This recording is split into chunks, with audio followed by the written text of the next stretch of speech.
The Mystery of the Star. Part 1. Deconstructing the Myth and the Babylonian Connection. Have you stopped to look at the top of your Christmas tree today? There's probably a star up there.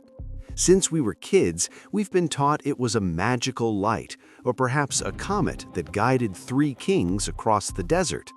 But the Bible never said they were kings, and science has never found that comet. However, that doesn't mean it's a fairy tale. Modern astronomy confirms that the sky over Israel between the years 3 and 2 BC told a silent and terrifyingly glorious story. What did the wise men actually see? It wasn't magic. It was a planetary alignment of absolute precision designed by the Creator himself. Today, we're going to switch off the myths and look at the sky of real history. To understand what's shown in the heavens, we first need to understand who was looking at it. The text in Matthew chapter 2 speaks of wise men from the east. In the original Greek, the word is magoi. They weren't kings, and they certainly weren't storybook wizards. They were a caste of priest astronomers, high-level scientists from the region of Parthia and Babylon. These were the counselors who made and unmade kings. But the big question few people ask is, why would pagan priests from Babylon be looking for a Jewish king? How did they know that specific birth would change history? The answer lies in a name you know well: Daniel. 600 years before the birth of Jesus, the prophet Daniel was taken captive to Babylon. Because of his God-given wisdom, Daniel was promoted. The book of Daniel, chapter 2, verse 48 says that King Nebuchadnezzar made him chief administrator over all the wise men of Babylon. In other words, Daniel was the master of this order of astronomers. Daniel left them not just science, but prophecies. He wrote the prophecy of the 70 weeks, which gave a countdown to the arrival of the Messiah. These studies were passed down from generation to generation within the order of the Magi. They weren't guessing, they were counting time. They had the map left by Daniel, and they knew that when the sky showed the signal, Daniel's great king had arrived. Part 2. The planetary alignment and the signature in the sky. Knowing now that they were students of Daniel's prophecies, what exactly did they see? For centuries, this was a mystery. But thanks to the laws of planetary motion discovered by Johannes Kepler and modern NASA software that can rewind the sky with mathematical exactness, we have the answer. It wasn't a random explosion, it was a planetary waltz.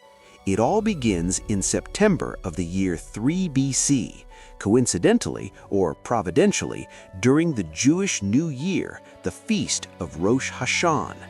The planet Jupiter, known since antiquity as the king planet, began to approach the star Regulus. The name Regulus comes from Latin and means little king or prince. And where is this star located? It is the heart of the constellation of Leo. To an astronomer from the East who knew the Hebrew scriptures, the message was as clear as a neon sign. The king planet was meeting the prince star within the tribe of Leo. This points directly to the prophecy in Genesis 49. The scepter shall not depart from Judah. The Lion of the tribe of Judah was being announced. But it didn't stop there.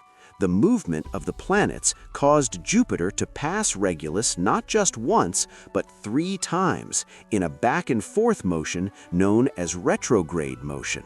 It looked like a coronation. The king was being crowned in the heavens. The birth had happened. It was this sequence of extremely rare alignments that caused those wise men over 1,000 miles away to prepare their caravans. They knew that Daniel's prophecy had been fulfilled. Part 3. The journey, the stopping star, and the conclusion. Many imagine that the Magi arrived at the manger on the night of the birth, but the Bible and astronomy indicate a different timeline. The journey from Babylon to Judea would take months. Matthew says the star went before them till it came and stood over where the young child was. That sounds impossible for a normal star, right? But in astronomy, there is an exact phenomenon for this. Since Earth orbits the Sun faster than Jupiter, at certain times when Earth overtakes Jupiter in its orbit, the planet appears to hit the brakes in the sky, stop completely, and start moving backwards. This is called retrograde motion.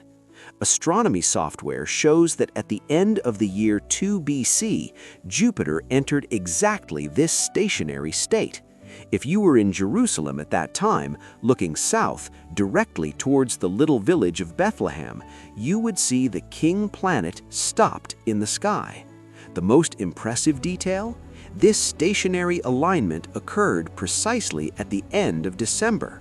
This suggests that the date of December 25th, which we use today to celebrate Christmas, might not mark the birth in the manger, but rather the moment of the wise men's visit and the revelation of the Messiah to the Gentiles. It was at this moment they arrived. The Greek text of Matthew uses the word paidion to describe Jesus here, which means young child or toddler, not brephos, which means newborn. They found Jesus already in a house, and their offering of gold, frankincense, and myrrh likely financed the family's escape to Egypt shortly after. All of this shows us the depth of the divine plan. God didn't need to create a last-minute magical light. Since creation, when He established the orbits of the planets, this alignment was already scheduled to guide those men. He used gravity and celestial mechanics to announce His Son. Science doesn't disprove the Bible. When studied deeply, it reveals the greatness of the author. The heavens declared the glory of God, and the wise men understood. The question that remains today is, the signs are still there. Are we also seeking the King, or are we too busy ignoring the signs?